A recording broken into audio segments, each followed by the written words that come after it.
What's up guys, Ray with Overland Tundras, and we are here today at Overland Tundra's garage with Dante McNish and with one of my good friends, his Tundra, Pablo from the Detailing Pros. We're going to be hooking up his truck with the 5100 series Bilstein shocks. We're going to be adjusting those to about 2 1/4. So we're going to run through those, what you need, how to install them, what you may not need, and answer any of your questions in the comments. So let us know what's up.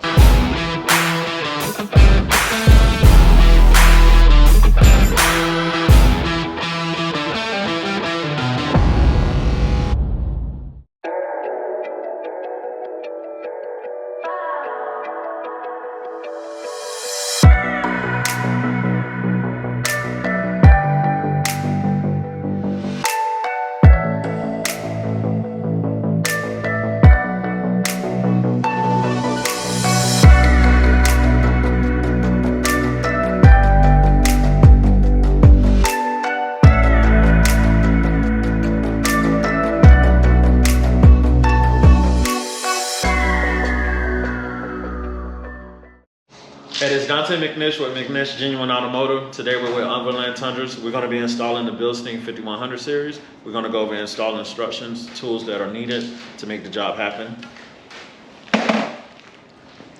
Definitely want to use an impact gun. We're going to have a 19mm, 17mm, and 14mm sockets and bolts and wrenches. Also, you want to have a breaker bar as well. Today we're going to be using a beefy spring compressor to compress the struts. So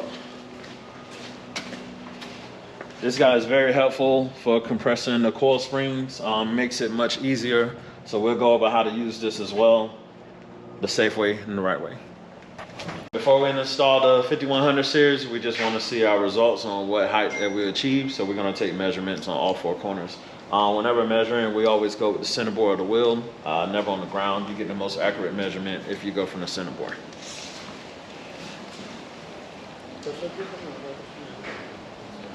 About what, 10 inches? So right there we're at about 22 1/4. Go. All right, right here we're at about 22 inches. The Tundras, they do have the lean naturally that's on the driver's side.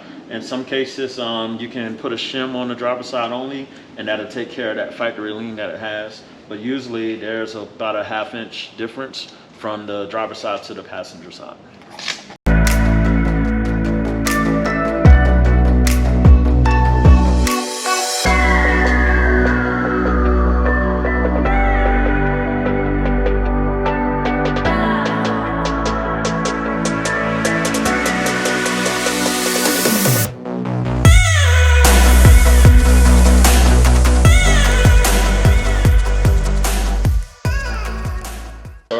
Getting ready to do the install.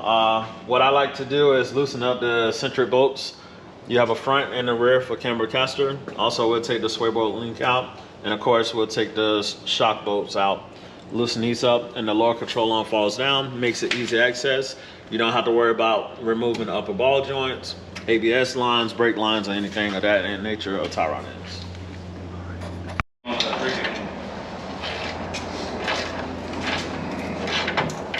Yeah, that's the same ratchet I had. Yeah, right.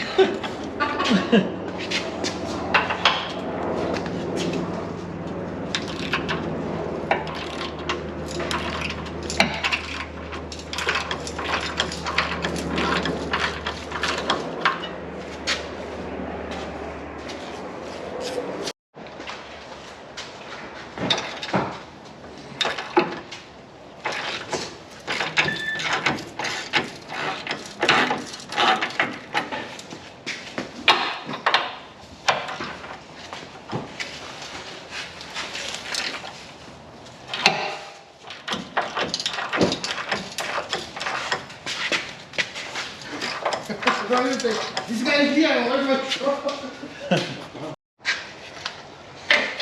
Stolen the non-normal way to... This is the Dante way. Yeah, that everybody's now taking.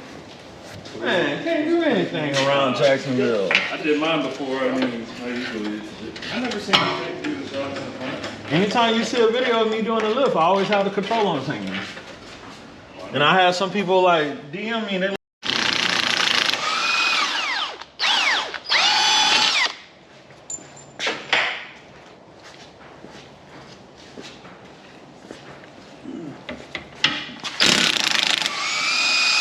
You guys can talk on this one. I just put music over this stuff. I want to put that part in anyway. You put a mic on Dante, man. What's that? The same. I want the fire. That's what they do for Overland, right with it.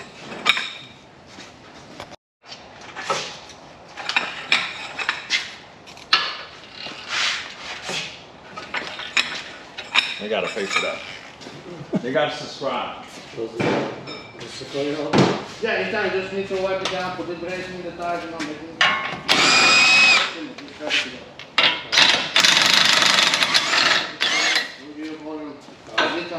I can't pick it up today. Huh? I can't pick it up today. No? Tomorrow. That one? And I got your thong, whatever that is. The what? Say your thong? Bomb. It looked like a bomb. Bomb. There's some kind of spray nozzle. I didn't want to say anything. I was just like, So right now we're taking out the shock for the front. There's a back bolt on it. Always want to break it loose first, and then you can use your impact to finally screw it off.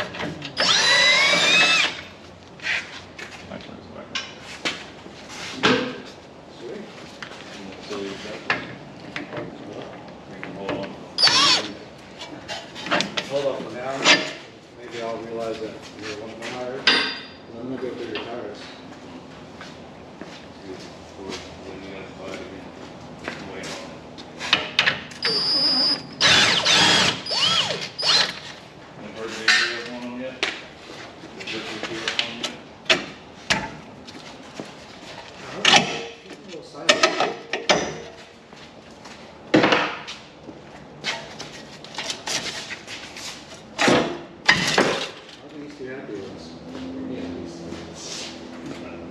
It's all us.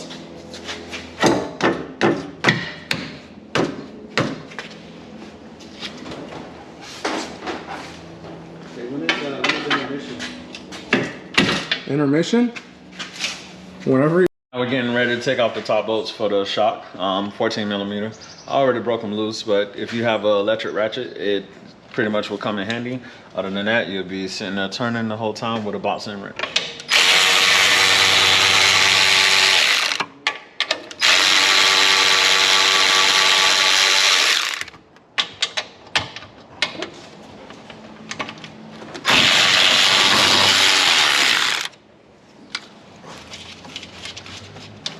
I always just try to leave like maybe about 3 turns on the front ones, just in case so it doesn't fall down immediately once you loosen up the last bolt.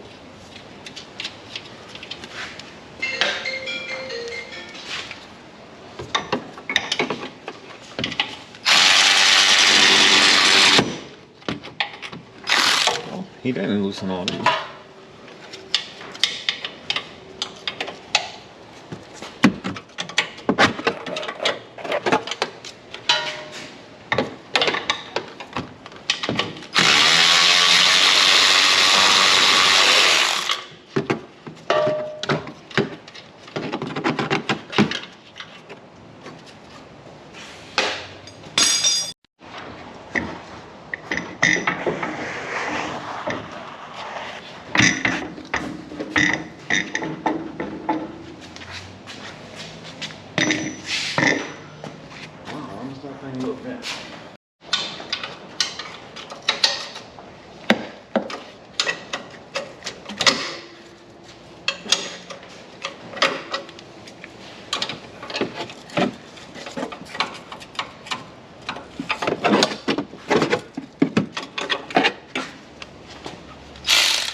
part, we're going to use our spring compressor. This is the most safest and efficient way to compress a coil spring. So let's get to it.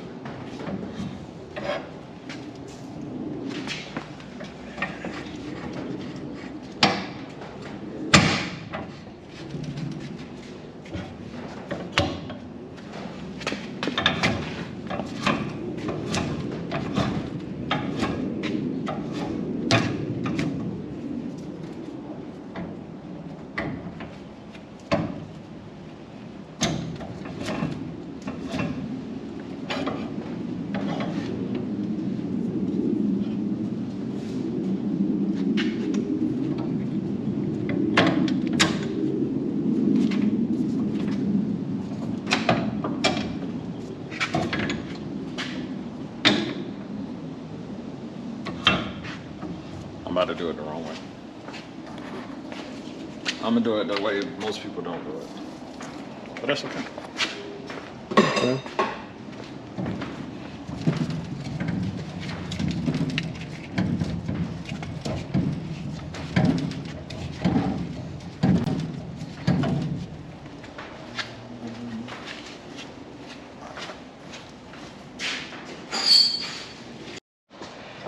So whenever you get the 5100 series, they typically come with different settings. This has 3 different grooves in it and a snap ring.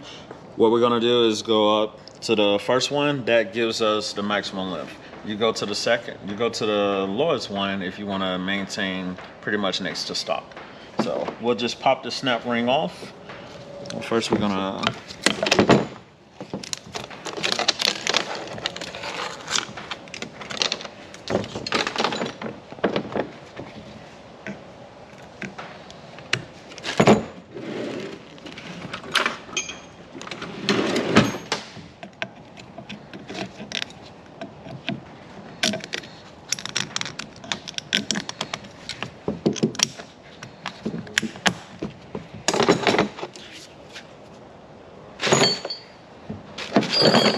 get our hardware out.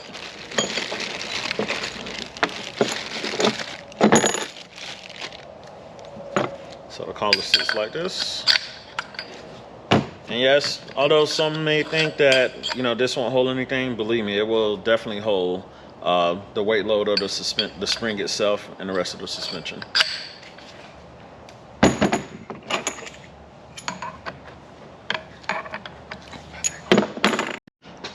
Whenever I'm compressing springs and I want everything to stay aligned, I usually take my spring compressor, hold it by the coil springs and the top plate. Everybody has a different way of doing things, but I don't want this to move inside of that perch at all. And I know that this is out and I need to line my bottom mark up here.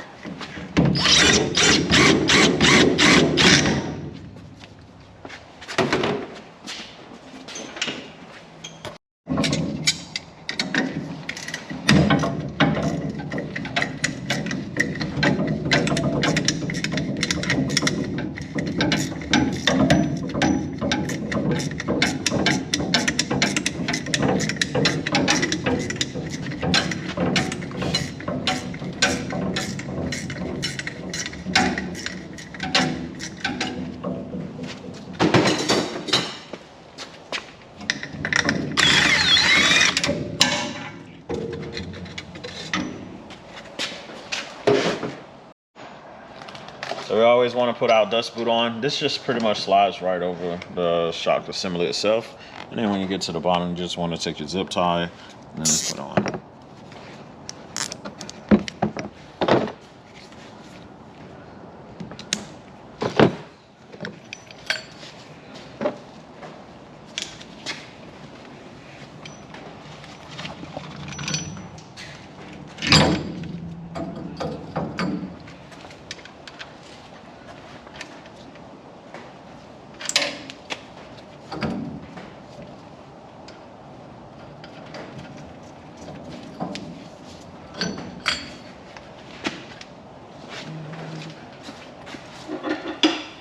For this next part, we got the new shock assembly on. One thing I like to do is hold the opposite end of the shock itself. You don't want to tighten this up with an impact because what'll happen, the shaft itself will spin and you'll damage the seal. So you always want to do these by hand.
This is the shim that we talked about. This shim will give us the height that we need to compensate for the Toyota lean on the driver's side. The shim itself just goes over the top. So let's get it installed. We also took measurements before so we can compare them to after.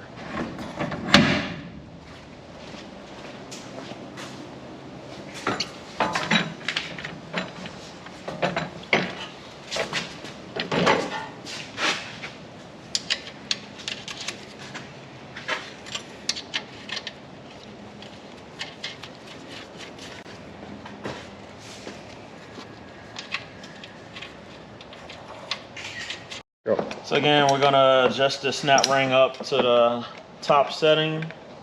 Like I said, we want to get the maximum height with these shocks that we can get.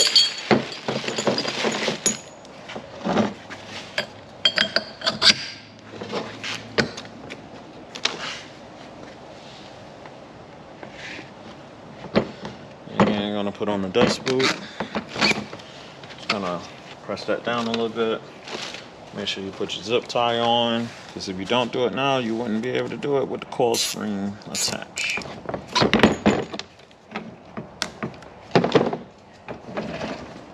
So that's ready to go. We're going to take out the shock itself and compress the spring and install that one.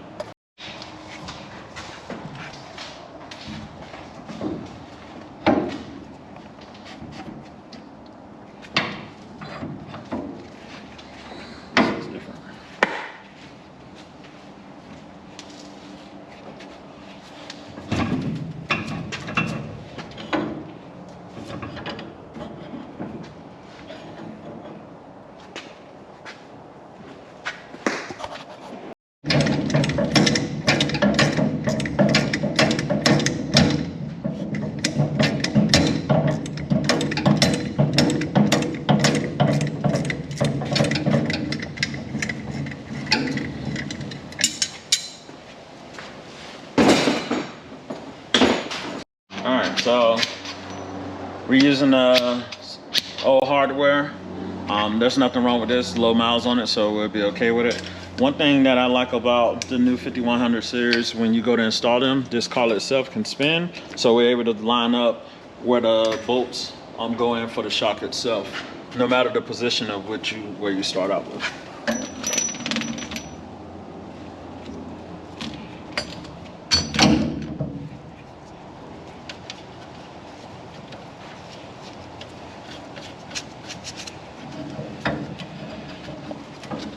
So you can set your perch there and you'll still be able to spin this around.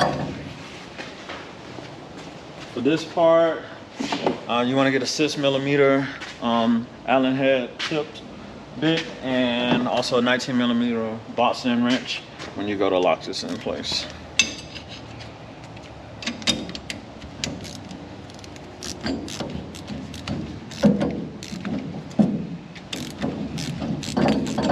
I'd like to get a couple threads started with the quarter-inch drive socket. And then once that's going, we'll work it both ways.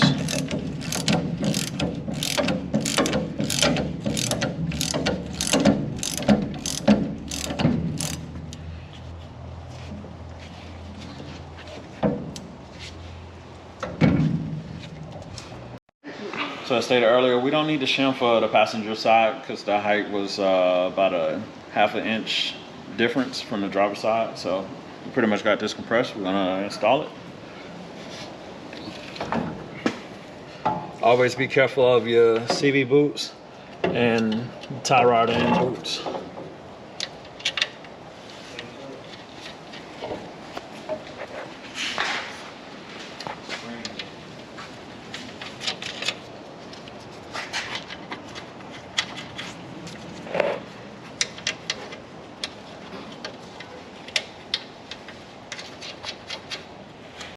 We have the shocks in, so now we're gonna put everything back, sorry bar, low control on, and torque everything down to factory specs.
Mine's always the last one. Mm-hmm.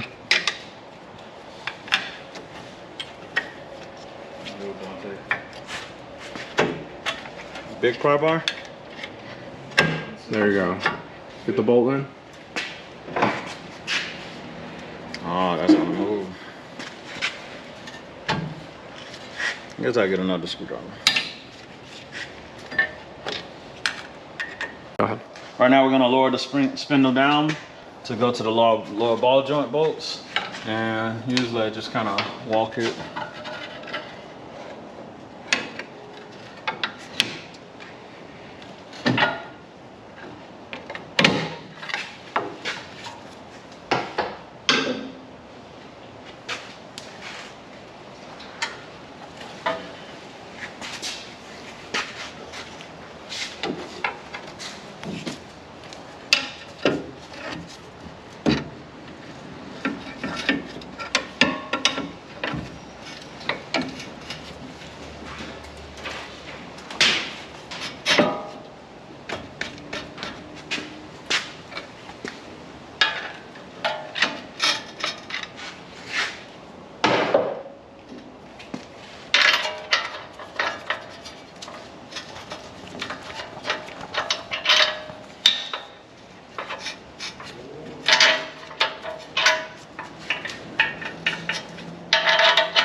Sometimes these are fun to line up.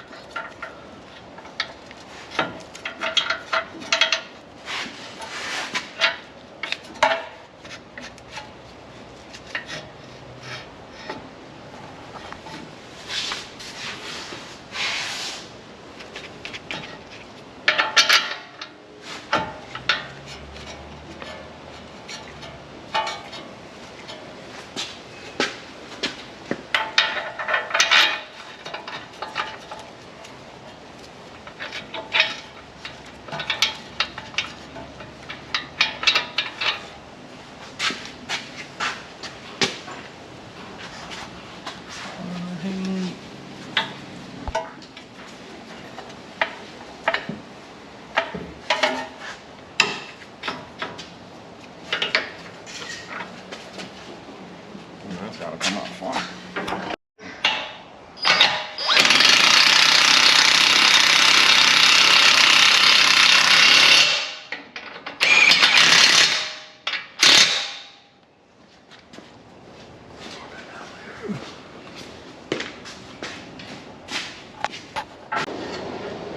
Like the other side, I usually just kind of go by the coil springs and sort of walk it down. I've been hit in the face a couple times with this, but you get used to it.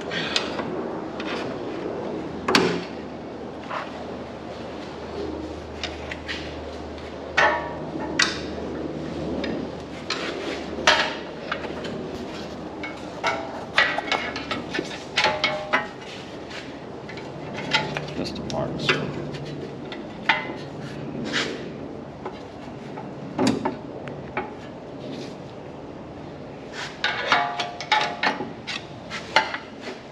Looks like you in there. Yep.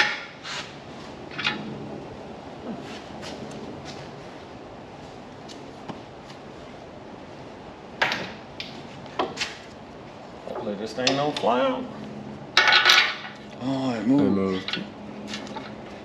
You're supposed to watch it. Give me the bolt.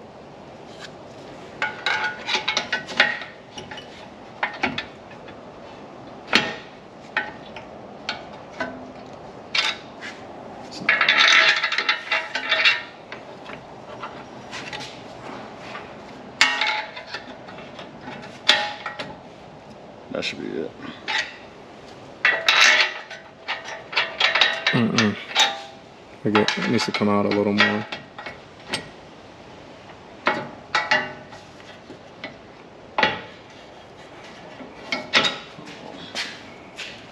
Like so.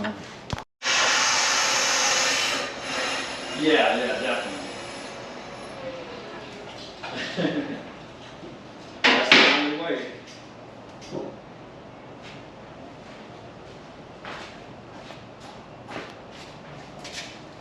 All right, so we're on our last step for the front, reconnecting the sway bar links right now to the control arms. You always want to do this on the ground. It makes it much easier.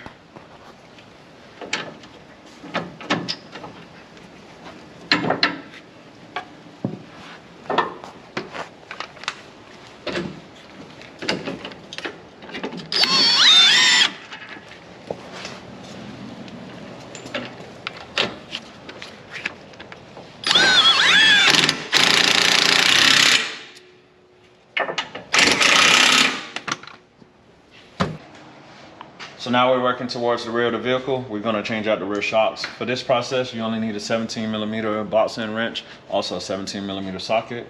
The box end wrench you want to use for your bolt up here to the top, and then the socket and the box end wrench you use for the bottom.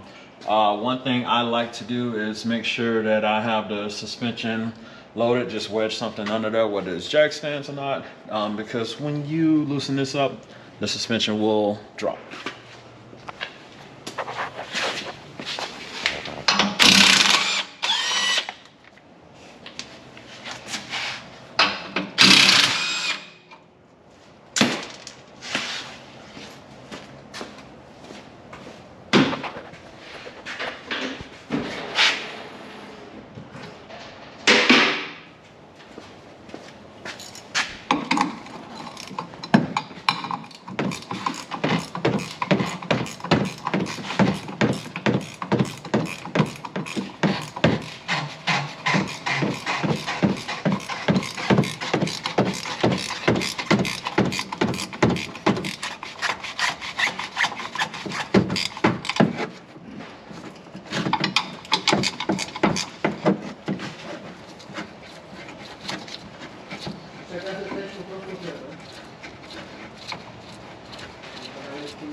Go. This part is self-explanatory. Old shock comes out. Make sure you sit your bolts down. Don't want to lose that guy.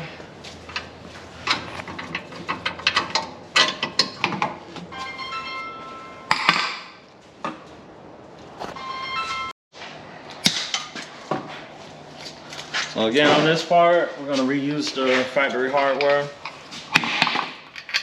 It's perfectly fine. Nothing's wrong with them. So.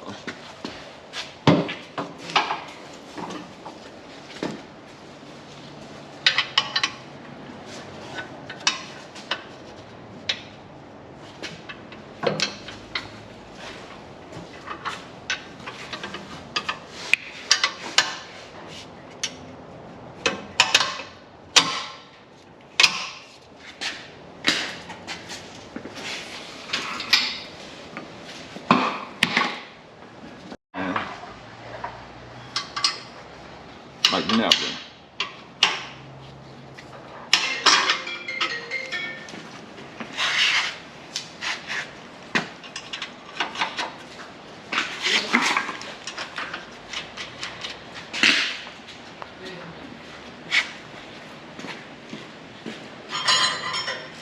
You want to get it?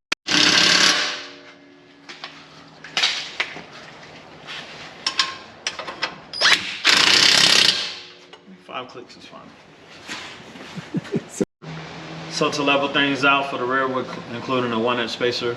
You will have to upgrade the U-bolts from the factory ones to ones that are like 10 to 12 inches long versus the factory one 8 inches. So we're gonna run with some 12-inch U-bolts.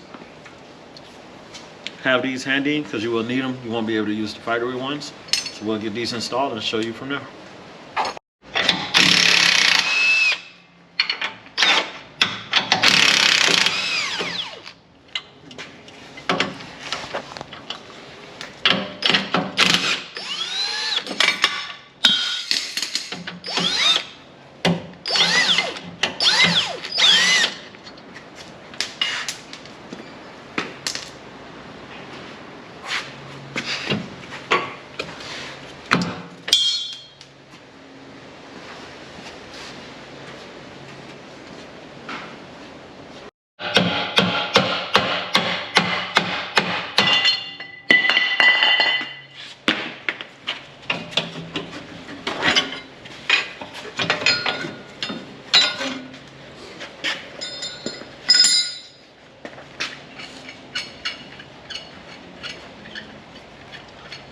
They didn't have washers. I I look in the used old box. ones.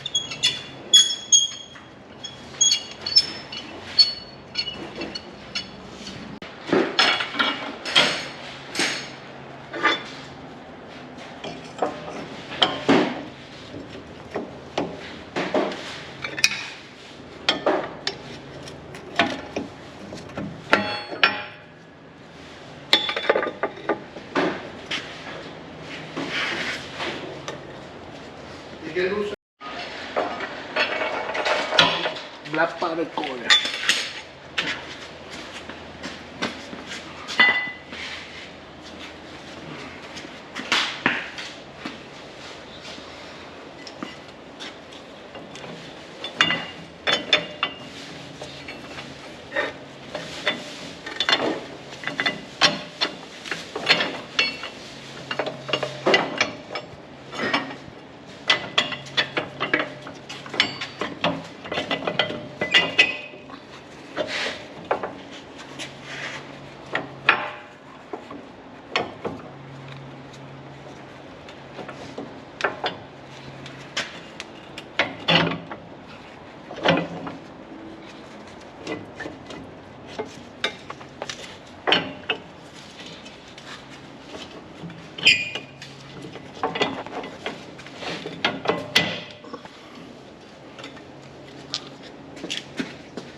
There it is.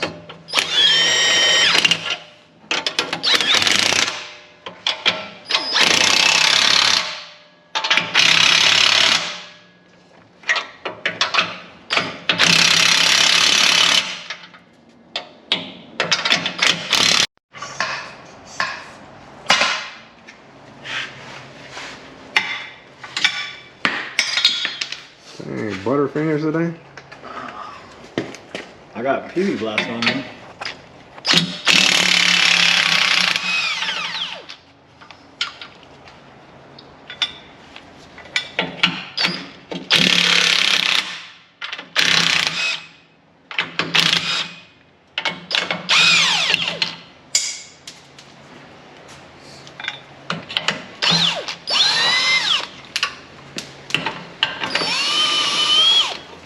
For real.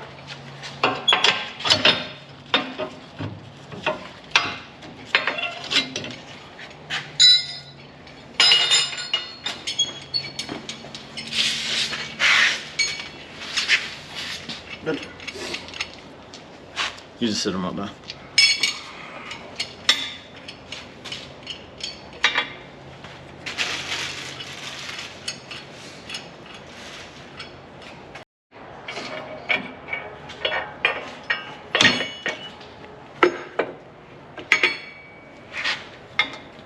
Where's that lock?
Right now we're tightening out the front bolts.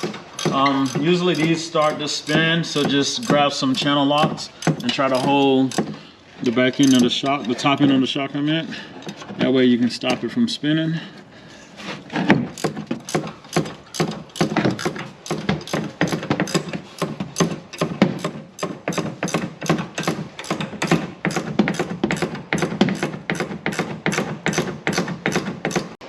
All right, guys, so there you have it. 5100 Bilstein shocks on a Tundra. This is a 2017 Tundra.